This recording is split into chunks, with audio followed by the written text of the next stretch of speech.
지금부터 정확히 21년 전 2003년도 겨울이 막 시작할 무렵에 있었던 이야기입니다. 당시에 저희 가정은 주로 토요일 날 아침 일찍 동네에 야드 세일을 많이 다니며 쇼핑을 했었습니다. 이른 아침부터 이 집 저 집 다니면서 필요한 물건들을 건졌는데요. 어느 한 토요일 날 이 집 저 집 또 다니다 보니까 여러분 그 플레이스테이션이라는 게임 기기에 아시나요? 그 굉장히 비싼 기계인데 그게 게임 CD 7개와 함께 10불에 나와 있는 거예요. 근데 그때 우리 앤디가 3살 반이 조금 안 됐을 때였거든요. 그러니까 이거 지금 사도 얘가 놀지 못할 텐데 라고 좀 고민을 하다가 그래도 이게 10불이면 1년, 2년 있다가 써도 그게 어디예요. 그래서 그걸 샀어요. 1년, 2년 있다가 재밌게 놀게 하리라. 웬걸요? 1년, 2년은 말도 안 되게 한두 달 지나니까 웬만한 게임은 저보다 다 이겨요. 3살 반짜리가. 그렇게 열심히 하니까 개인적으로 얘가 게임에 몰두해서 하니까 제가 시간이 나니까 좋기는 좋아요. 근데 문제는 뭐냐면 아무 말 안 하면 10시간을 해요. 그러니까 이게 문제잖아요. 근데 이거를 지금 당장 너 안 돼 그러고 뺐으면 또 상처받을까 봐. 줄 때는 언제고. 그래서 가만히 이렇게 눈치를 보다가 얘가 큰 잘못을 저질렀을 때 그때 기회다 싶어가지고 핑계 삼아서 제가 게임기를 뺏었습니다. 치워버렸어요. 그리고 너 지금 못해. 말을 했어요. 이렇게 게임기를 치운 지 3일이 지난 어느 날이었어요. 제가 소파에 누워가지고 잠시 쉬고 있는데 앤디가 이렇게 웃으면서 걸어와요. 그러더니 저를 툭툭 치더니 아빠 게임하자 그러는 거예요. 그 얼굴이 얼마나 이쁘던지 그냥 당장 일어나서 그래 하자 그러고 해주고 싶은데 또 그러면 안 되잖아요. 그래서 제가 앤디야 너 게임보다 훨씬 재밌는 게 있어. 그게 뭔데? 씨름이야. 야, 너 씨름 안 해봐서 그렇지 씨름 진짜 재밌어. 너 씨름 배우고 나면 나중에 저 게임은 상대가 안 돼. 얼마나 재밌는데 우리 씨름하자. 그랬더니 얘가 또 단순하잖아요. 애들은. 그러니까 그래 그럼 아빠 씨름하자 그러더라고요. 그리고 이제 앤디를 앉혀놓고 씨름을 시작했어요. 근데 씨름을 시작한 다음에는 무조건 게임보다는 재밌어야 되잖아요. 그래야 이제 게임하자는 말을 안 할 테니까 하여간 앤디가 이쪽으로 던지면 제가 그냥 오버하면서 와 그리고 절로 떨어지고 저쪽으로 던지면 와 이런 걸 여러 번 했어요. 한 5분 지나니까 진이 빠지잖아요. 자기도 땀 흘리고 저도 땀해졌고 앤디도 지쳤는지 이게 마지막이다라고 생각됐는지 더 큰 소리를 지르면서 저를 확 집어 던졌습니다. 제가 정말 멋지게 소파 위에 나가 떨어졌어요. 그랬더니 앤디가 갑자기 손을 탁탁 털더니 아빠 됐지? 이젠 게임하자. 가만히 보니까 아빠가 씨름을 너무 좋아하니까 아빠가 좋아하는 거 놀아주면 자기가 원하는 게임을 할 수 있겠지라고 저를 놀아준 거였더라고요. 이게 재미도 있고 그래가지고 어처구니도 없고 그래서 예전 교회 홈페이지에 제가 이 얘기를 올려놨었어요. 그랬더니 아주 어릴 때 초등학교 1학년 때부터 친구였던 그 한국에 있는 친구가 우연히 들어왔다가 그 글을 읽은 거예요. 그러더니 저에게 이메일을 보내왔습니다. 딱 한 줄이 왔어요. 야, 네 아들 정말 귀엽다. 그런데 집요한 것이 지혜비 꼭 배다 박았다. 야, 이렇게. 그 말을 듣고 보니까 제가 진짜 사람 많이 됐구나라는 생각이 들더라고요. 제가 어릴 때를 생각해 보니까 저도 정말 남 못지않게 엄청 집요했던 것 같아요. 목표를 세우면 앞뒤 안 가리고 그게 손에 쥐어질 때까지 저도 무조건 그거 하나만 바라보고 집요했던 저의 모습이 떠올랐습니다. 우리는 집요함의 끝판왕 야곱에 대한 이야기를 진행하고 있습니다. 우리가 지금까지 살펴봤지만 야곱은 정말 상상을 초월할 정도로 집요합니다. 고집스러워요. 동생으로 태어난 게 억울하니까 내가 형이 되리라 목표 세웠어요. 그러더니 결국 나이 들어가지고 축복을 뺏어내서 장자권을 얻어냅니다. 그의 집요함이 만든 장면이었어요. 도망치다가 우물가에서 한 여인을 보고 한눈에 반합니다. 누구예요? 라헬. 내가 이 여자랑 결혼하리라. 삼촌의 딸이에요. 어떻게 결혼해요? 무보수로 삼촌 밑에서 14년을 일해서 결국에는 자기가 원하는 여자를 찾아서 결혼합니다. 14년이 지난 후에 이제 정당한 보수를 받고 일하기로 했는데 삼촌 라반이 잔꾀를 부려서 전혀 재물을 본인이 쌓을 수 없는 상황 속에 놓입니다. 그러니까 어떻게 해요? 수단과 방법을 가리지 않는 그의 집요함이 결국에는 그를 부자로 만들어냅니다. 그리고 이제 부자가 된 야곱이 삼촌 집을 떠나서 고향으로 향하는 내용이 바로 우리가 지난주까지 살펴본 내용입니다. 이런 모든 과정 속에서 야곱은 조금씩 하나님의 손길을 느낍니다. 이 20년의 고난 끝에 처음으로 자기의 아내에게 하나님이 나를 지켜주시는 것 같아 라는 고백을 한 거예요. 자, 그러니까 이전과는 달리 20년의 고난 끝에 야곱이 하나님에 대한 믿음이 들어간 거예요. 이전에 없던 믿음이 생긴 겁니다. 그러면 이제는 다 된 건가요? 하나님이 나를 지켜주신 것 같아. 내 재물 모은 것도 하나님 덕분이야 라는 말을 듣자마자 오케이, 됐다.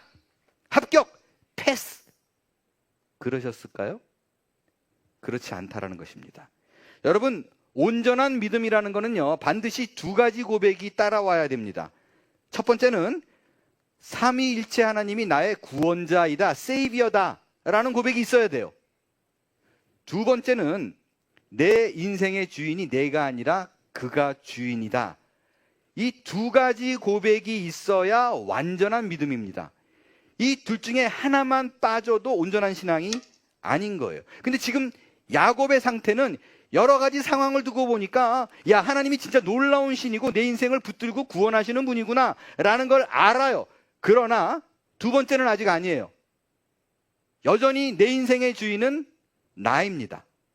아직 하나님께 온전히 자기의 삶을 다 맡기면서 하나님 이제 구워 먹든 삶아 먹든 볶아 먹든 알아서 하세요. 이 수준이 아직 아니라는 거예요. 야곱은 여전히 자기의 인생에 있어서 자기의 머리, 자기의 계획을 포기할 수가 없어요. 이거를 포기하면 자기가 죽을 것 같아요. 그래서 여전히 하나님을 믿지만 자기의 플랜, 자기의 계획을 훨씬 더 중요하게 여기고 있는 상태, 바로 그게 지금의 야곱의 상태입니다. 오늘 본문은 이 야곱이 무너지는 순간입니다. 그의 자아가 깨지는 순간이에요. 그 어느 누구도 의지 않고 자신만을 믿고 의지하며 살던 야곱에게 우리 하나님이 찾아오셨습니다. 찾아오셔서 그를 항복시켜요. 지금까지 야곱이 만났던 하나님은 늘 말로 자신을 추릿했어요. 말로 얘기했어요. 하나님이 어떻게든 말로 야곱을 바꾸려고 그러는데 야곱이 도무지 변하지를 않아요. 계속 버티자 하나님이 그를 직접 찾아오십니다. 그리고 그를 만지셔서 너의 인생의 주인은 네가 아니야, 나야. 너의 모든 인생을 나에게 맡겨라고 꿇어 복종시키는 그 장면, 그 하나님의 작품이 오늘 야복강에서의 벌어진 씨름의 이야기입니다. 야곱은 자기를 종처럼 이용해서 자신의 배를 불려갔던 삼촌 집을 탈출해서 고향으로 향해 갑니다. 근데 고향으로 가는 길에 본인이 풀어야 될 숙제가 있다는 것을 알게 돼요. 그것은 형 에서가 자기를 죽이려고 벼르고 있다는 사실입니다. 야곱이 고향에서 왜 도망갔어요?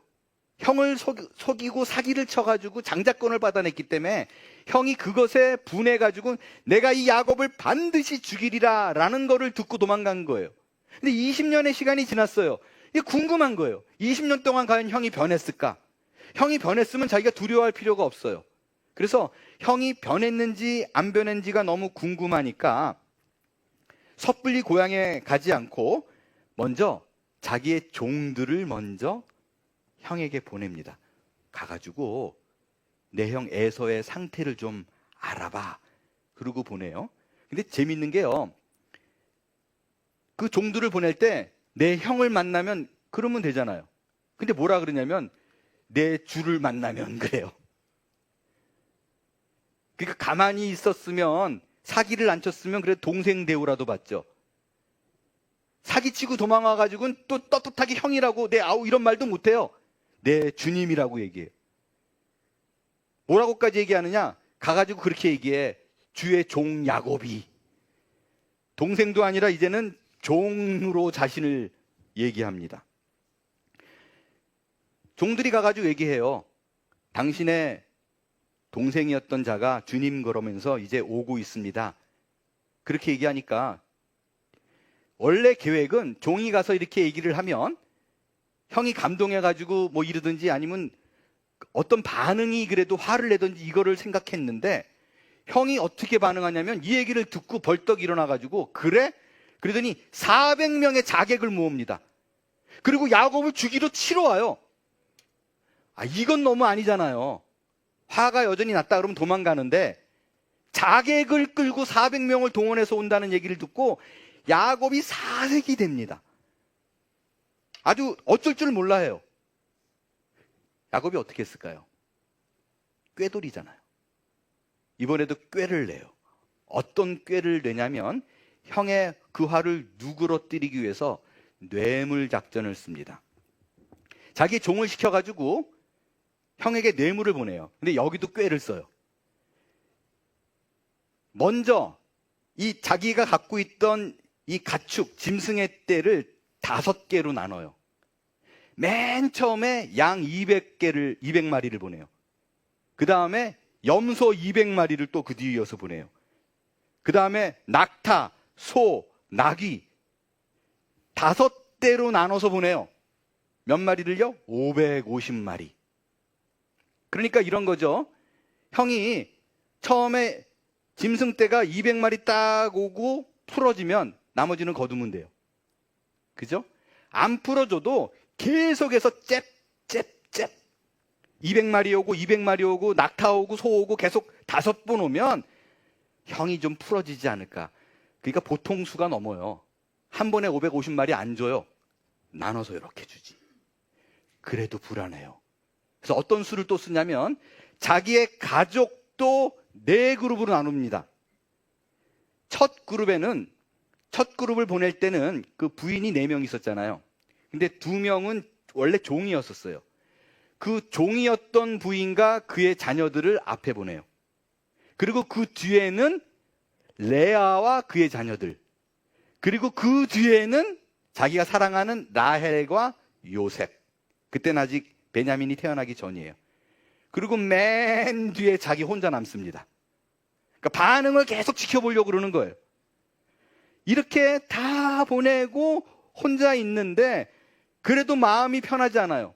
성경에 보니까 갖은 공포에 시달려가지고 그날 밤 잠을 자지 못해요.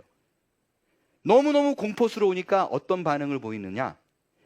야곱이 일생 처음으로 기도를 합니다.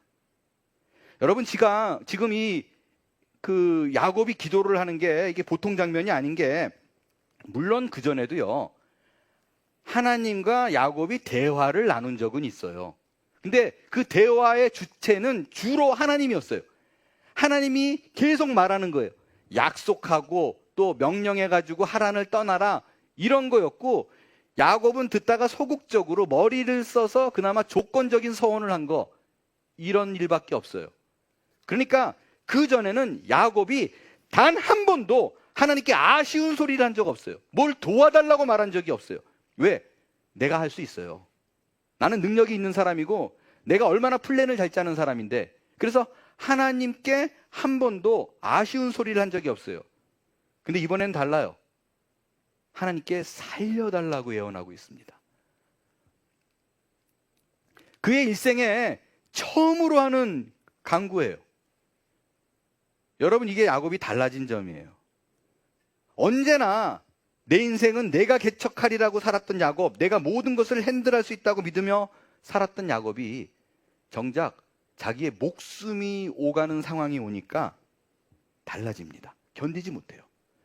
하나님 앞에 무릎 꿇고 눈물 콧물 다 쏟으며 도와달라고 부르짖고 있는 것입니다.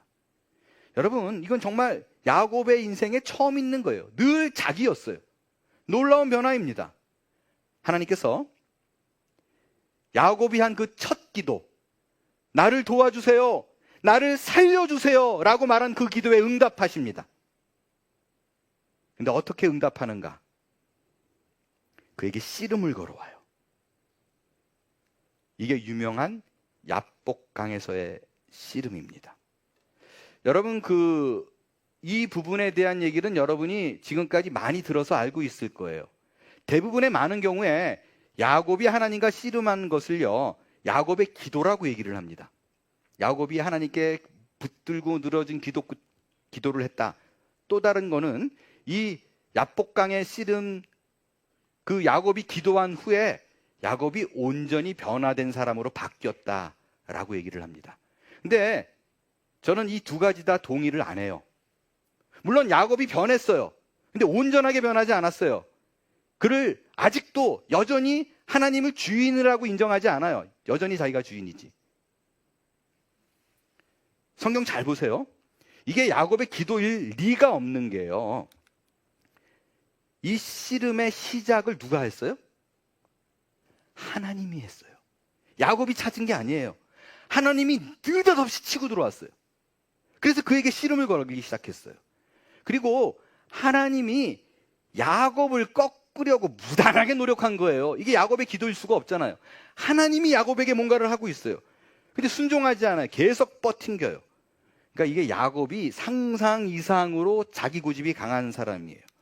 그래서 하나님이 못 이겨요. 아, 얘 정말 안 되는구나. 그래서 결국에는 하나님이 어떻게 해요? 물리적인 방법을 동원합니다. 그의 허벅지 관절, 그러니까 우리 식으로 지금 말하면 고관절이에요. 고관절을 부러뜨려요. 그래서 야곱이 불구가 됩니다. 야곱은 이날 이후로 평생 다리를 접니다.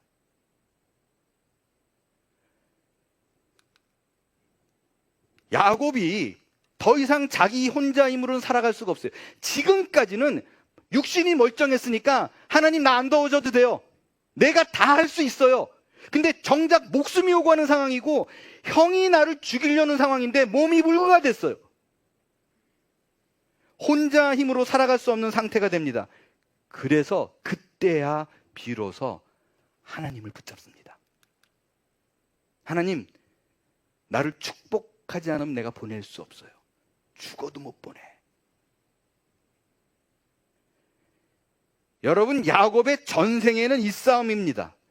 야곱의 온 세포에 하나님을 향한 믿음을 심어 놓으려는 하나님과 내 인생은 나의 것이니까 건들지 말고 내가 마음대로 살게 놔두세요 라고 버티는 그 야곱과의 싸움이에요.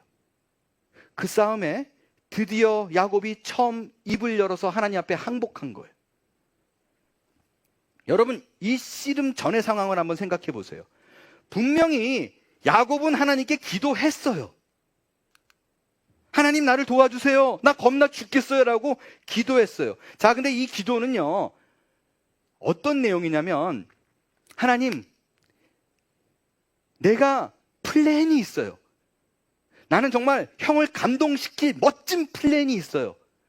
그거를 좀 도와달라는 얘기예요. 내가 작전을 짜가지고요, 형에게 뇌물을 보낼 거예요.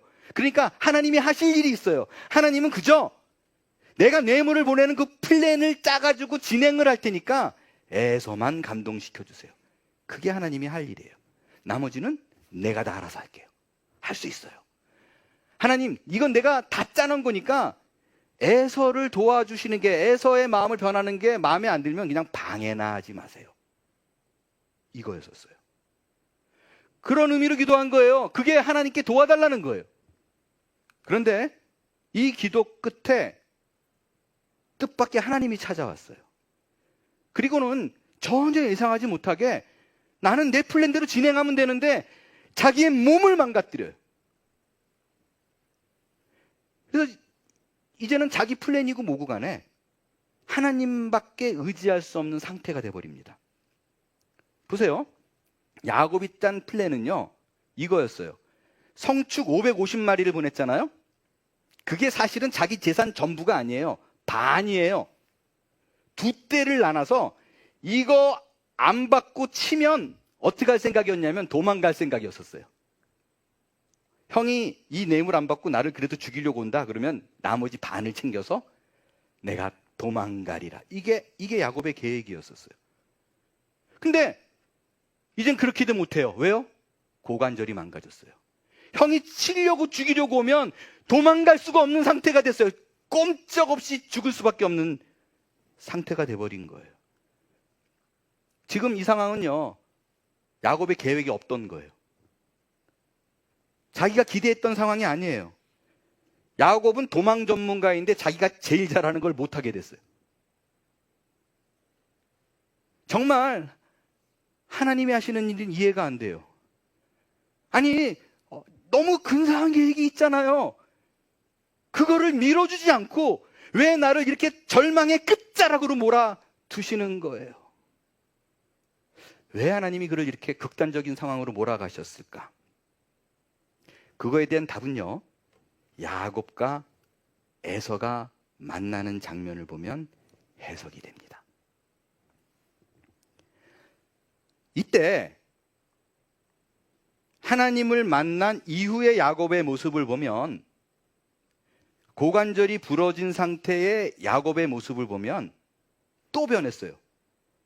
어떻게 변했냐면 이젠 정말로 자기 잔꾀보다 하나님을 의지하는 모습으로 보입니다. 왜냐하면 그걸 알 수 있는 게요, 바로 이전에는요, 성경에 뭐라고 기록되어 있냐면 가축들을 5대로 나눠서 보내고 가족들을 4그룹으로 나눴잖아요. 그리고 자기는 맨 뒤에 있었죠. 이거 문제 생기면 도망가려고. 근데 고관절이 부러진 이후에는요, 가족들 맨 앞에 자기가 섭니다. 이제는 그냥 에서가 치면 죽지 뭐 어쩔 수 없네, 도망갈 수도 없어. 완전히 자기를 내려놓은 상태예요.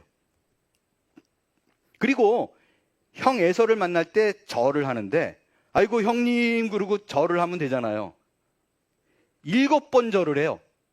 그거는 형이 저기 있으면 그냥 머리를, 그러니까 이마를 땅에 대고 줄을 긋고 가는 거예요. 그냥 죽여주세요, 죽여주세요. 말씀드렸지만 또 형이라고 못하잖아요. 내 주여 그러지. 자, 이제 자기 평생을 붙잡아 놓던 형과의 만남, 그렇게 마음 졸이던 형과의 만남입니다. 형이 어떻게 반응을 했을까요? 전혀 예상하지 않던 일이 벌어집니다. 형은 분명히 야곱을 죽이려고 그랬어요. 자객 400명을 끌고 온 상태예요. 근데 바로 조금 전까지 죽이려고 그랬는데 야곱을 보자마자 마음이 바뀌어요. 한 걸음에 달려나와서 야곱을 맞이하고 목을 어금 맞추고 입 맞추더니 부둥켜 안고 웁니다. 말이 안 되잖아요. 바로 조금 전까지는 죽이려고 그랬는데 어떻게 단 한순간에 야곱이 이렇게 바뀔 수 있었을까? 여러분, 어떻게 이게 가능했을까요? 양 550마리, 소 다 합쳐서 550마리를 받아도 변하지 않았는데 왜 갑자기 보자마자 바뀌었을까? 여러분, 그거는요, 야곱이 야복 강가에서 씨름한 이후에 그의 모습이 어떤가를 상상해 보면 그 이유를 알 수 있습니다. 에서는 야곱의 종이 왔는데 가축대를 몰고 와요. 성축 550마리. 그 550마리를 받았는데 에서가 왜 마음이 누그러지지 않았는가? 여러분, 가축 550마리를 딱 받아보는 순간 에서가 어떤 생각을 했어요? 이놈 부자 됐네. 그죠? 그러면 에서 입장에서는 어떻게 생각해요? 어떻게 부자가 됐을까요? 자기가 받아야 될 복을 뺏어서 그가 부자가 된 거예요. 그러니까 야곱 생각은 이 성축을 받아가지고 마음을 녹이려고 했는데 에서 입장엔 더 화가 난 거예요. 저놈이 결국 사기치더니 이렇게 부자가 됐네. 그래서 그걸 보자마자 400명을 이끌고 죽이려고 간 거예요. 야곱을 죽이리라. 근데 야복강가에 딱 나왔는데 정작 마주친 야곱이 어떤 모습으로 나와요? 일단 엄청 고생해서 폭삭 늙었어요. 거기다가 밤새 씨름했어요. 옷은 다 구겨져 있고 흙투성이고 찢어져 있고 완전히 개 상거지 꼴을 하고 있는데, 그리고 네 주여 그러고 걸어오는데 다리도 저려요. 불구가 됐네. 오 마이. 에서가 상상했던 야곱의 모습이 아니에요. 그 모습을 보고 단 한순간에 에서의 마음이 무너집니다. 바로 직전까지는 죽이려고 했는데 그 증오의 마음이 눈 녹듯이 녹아들어요. 그리고 자기도 생각하지 않았던 그 마음 때문에 야곱에게 달려가서 입 맞추고 그를 껴안고 울게 된 것입니다. 여러분, 만일 야곱의 계산대로 성축 보내고 야곱이 딱 형님 그러고 등장을 했는데 아주 드레스업 쫙 하고 삐까번쩍한 옷을 딱 입고 등장하고 나타나요. 개기름 잘, 때깔도 좋아. 그리고 기운이 좋아 보여요. 그럼 어떻게 했을까요? 당장 칼로 뱄을 거예요. 그런데 20년 만에 만난 야곱이 너무 처참한 모습이에요. 그러니까 그에게 긍휼의 마음이 일어납니다. 여러분, 이게 하나님이 하시는 방법이에요. 야곱은 자기의 계획이 완벽한 계획이 있다고 생각했어요. 이거를 하나님이 그냥 도와주시면 문제가 없다고 생각했어요. 근데 여러분, 만약에 야곱 계획대로 550마리 안 받으니까 자기가 갖고 있는 전 재산 550마리를 또 줬다. 그러면 에서가 풀렸을 거예요? 아니에요. 그 길은 바로 죽음을 부르는 거예요. 그런데 에서의 만남 직전에 하나님이 야곱의 기도를 들었어요. 나를 도와주세요. 그래서 하나님의 방법으로 해결해 주신 것입니다. 그게 야복강의 씨름이에요. 마지막으로 살펴보는 건 다시 야곱이 에서를 만나기 전 야복강의 씨름권으로 돌아옵니다. 불구가 된 야곱이 나를 축복해달라고 하나님의 바짓가랑이를 붙들고 놓지를 않아요. 늘어집니다. 그때 하나님이 가지 않고 돌이켜 야곱에게 한 가지 행동을 합니다. 뭐예요? 내 이름이 무엇이냐? 라고 물어요. 여기서 여러분, 하나님이 야곱의 이름을 몰라서 물어봤겠어요? 그렇지 않죠. 계속 대화를 했었는데. 여기서 야곱에게 네 이름이 뭐냐라고 물어본 거는 이름을 물어봤다, 누군지 몰라서 물어본 게 아니라 이런 뜻입니다. 야곱, 네 실체가 뭐냐? 너의 진짜 모습이 뭐야? 라고 물은 거예요. 이 질문에 야곱이 이렇게 대답합니다. 예, 저는 야곱입니다. 여러분이 야곱은, 그 이름은 야곱이 태어날 때 받은 이름이에요. 태어날 때 자기 형 에서의 발 뒤꿈치를 꽉 쥐고 나와서 발 뒤꿈치를 잡은 자라는 뜻의 이름이 야곱이에요. 근데 이 야곱이라는 이름을 바꿔 말하면, 의역하면 주로 어떻게 쓰이느냐? 사기꾼이라는 얘기입니다. 거짓말하는 자, 강도, 약탈자라는 뜻입니다. 다시 말하면 하나님께서 야곱에게 네 이름이 뭐냐라고 물었더니 야곱이 이렇게 대답합니다. 예, 나는 사기꾼입니다. 거짓말하는 자입니다. 나는 강도고 약탈자예요. 나는 내 인생을 그렇게 살았습니다. 라고 고백한 거예요. 야곱이 하나님 앞에서 자신을 정직하게 드러내 보여주는 순간입니다. 얼바인에서 개척교회 할 때의 이야기입니다. 둘째 벤자민이 이제 일러멘트리 스쿨 1학년에 들어갔어요. 개척하고 나서 교인이 아무도 없을 때예요. 우리 벤자민의 학부형 중에서 전도를 해가지고 교인 삼아야겠다라고 목표를 삼았어요. 근데 대부분 부모들이 라이드를 주면 내려놓고 바로 가잖아요.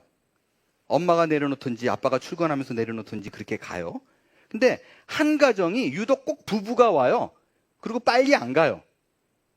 그래서 저희도 둘이 나가가지고 그 부부랑 얘기를 나누기 시작했어요. 딱 봐도 부티가 나요. 그냥 옷도 그냥 명품으로 쫙 입고 그 아침에 얘기를 나누기 시작했어요. 그래서 결국에는 3개월 만에 1호 교인이 된 거예요. 그 가정이. 근데 이 가정은 태어나서 한 번도 교회 문턱을 밟아본 적이 없어요. 교회라고 처음 온 게 우리 집이에요. 우리 집이에요. 그러니까 나중에 제가 시간이 좀 지난 다음에 교인이 되기 전에 뭐 하는 분이세요? 그랬더니 사채업을 한대요. 벤자민 아빠는 뭐 하는 사람이에요? 저는 목사예요. 그랬더니 화들짝 놀래가지고 있다가 그래도 밥을 계속 먹이고 그러니까 이제 우리 집에 교인이 됐어요. 매 주일마다 여러분 제가 가끔 가다가 그 크리스마스가 산타클로스의 생일인 줄 알았던 분이 있었다 그랬잖아요. 그분이 이분이에요. 그러니까 얼마나 이 백그라운드가 없어요. 기독교에 대해서. 이분이 우리 교회에 주일마다 드레스업 쫙 하고 집 거실에서 예배를 드리는데 요 두 명이 와가지고 두 사람을 놓고 계속 예배를 꾸준히 드리고 있었어요. 그때 제가 몇 주가 지난 다음에 그래도 꽤 좀 지난 다음에 야곱 이대목을 설교를 했어요. 근데 그때는 이렇게 강해 설교를 한 게 아니라 불신자들은 못 알아듣잖아요. 강해 설교하면. 그래서 주제 설교를 했었는데 우연찮게 야곱 네 이름이 무엇이냐? 나는 강도입니다. 그래서 꼬꾸라지는 그 얘기를 설교를 했어요. 그리고 보통은 그 설교 끝나면 지금 현재 우리 교회처럼 일어나서 찬양 드리고 축도하고 마치는데 일어나서 찬양합시다. 그리고 제가 축도했는데 정말 말할 수 없는 하나님의 감동이 막 오는 거예요. 어떤 감동이냐면 이 부부를 무릎 꿇히고 기도해 주라는 감동이 자꾸 오는 거예요. 근데 여러분 아시지만 저는 원래 그런 스타일 아니잖아요. 근데 그 감동이 너무 세니까 근데 걱정이 되는 거예요. 이 예수를 안 믿는 사람인데 사실은 자기 아들 친구 아빠잖아요. 근데 나보고 무릎 꿇어라 그러면 이상한 소리 하고 있어. 그러고 가보고 다시는 안 오면 교인 잃어버리는 거잖아요. 고민하다가 근데 너무 감동이 세가지고 축도 마친 다음에 두 분 죄송한데 잠깐 그 자리에 앉아서 무릎을 꿇어주세요. 그랬더니 그러더라고요. 근데 제가 정말 하나님의 감동이 와서 그러니까 아무 염려하지 말고 무릎을 꿇으세요. 그래서 무릎을 꿇었어요. 둘이. 제가 뭐라 그랬냐면 하나님께서 두 사람에게 내 이름이 무엇이냐라고 물으시네요. 제가 하나님을 대신해서 그거를 할 거예요. 내 이름이 무엇이냐 그러면 두 분이 오늘 말씀을 들은 대로 이렇게 따라해 주시면 돼요. 나는 사기꾼입니다. 나는 강도입니다. 나는 거짓말장애입니다. 나는 약탈자입니다. 그렇게 하시면 제가 기도할게요. 그랬더니 그러면서 제가 내 이름이 무엇이냐 그랬더니 똑같이 나는 야곱입니다. 사기꾼입니다. 이걸 쭉 하셨어요. 근데 제가 정말 말할 수 없는 감동이 있는 거예요. 그래서 머리에 손을 얹고 기도를 시작했어요. 기도를 하는데 거짓말 조금 안 보태고요. 부모님이 돌아가신 것처럼 울더라고요. 막 꺼꺼꺼꺼. 그러니까 기도하다가 당황스럽잖아요. 그래도 뭐 기도를 계속 했죠. 기도하면서도 막 뿌듯한 거예요. 이제 불신자가 정말 신자가 되는 그런 믿음의 과정을 겪는구나. 그렇게 울고 일어나서 제가 안고 식사하고 가세요. 그래서 이제 원래 하던 대로 식사를 하고 그날 주일날 집에 갔어요. 근데 저녁 늦은 시간에 이 형제님 한 분이 찾아온 거예요. 근데 눈이 진짜 이렇게 부어가지고 왔더라고요.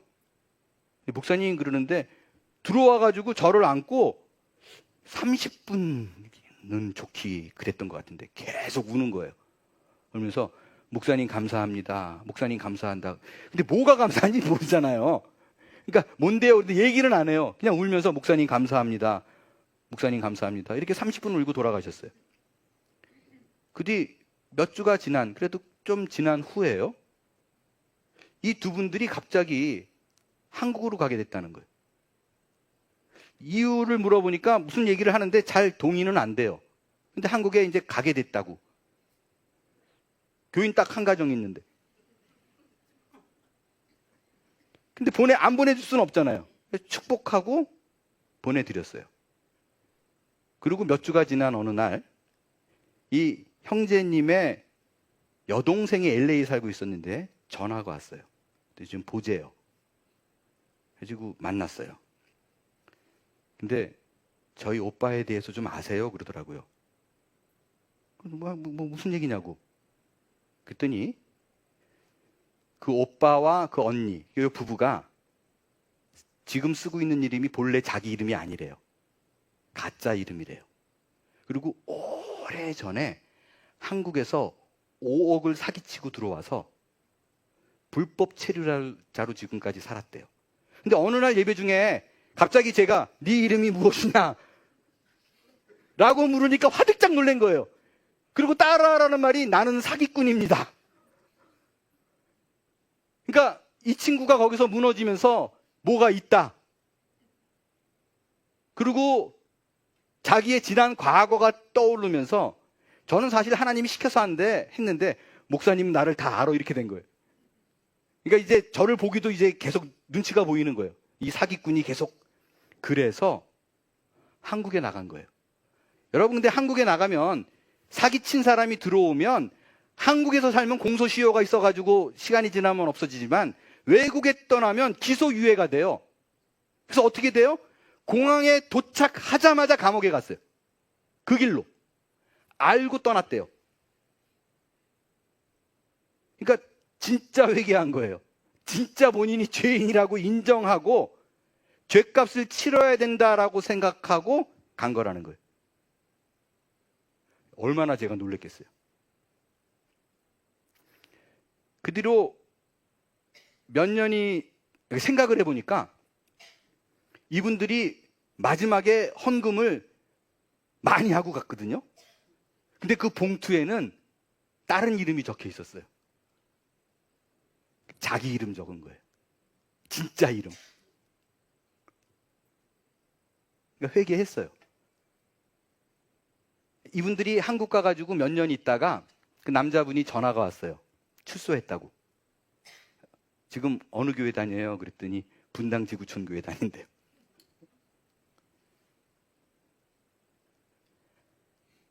여러분 지금 하나님이 야곱에게 이름을 묻습니다. 그리고 그에게 나는 사기꾼입니다 라는 고백을 받아냅니다. 그에게 회개를 촉구한 거예요. 여러분 회개가 뭐예요? 가던 길을 돌이키는 겁니다.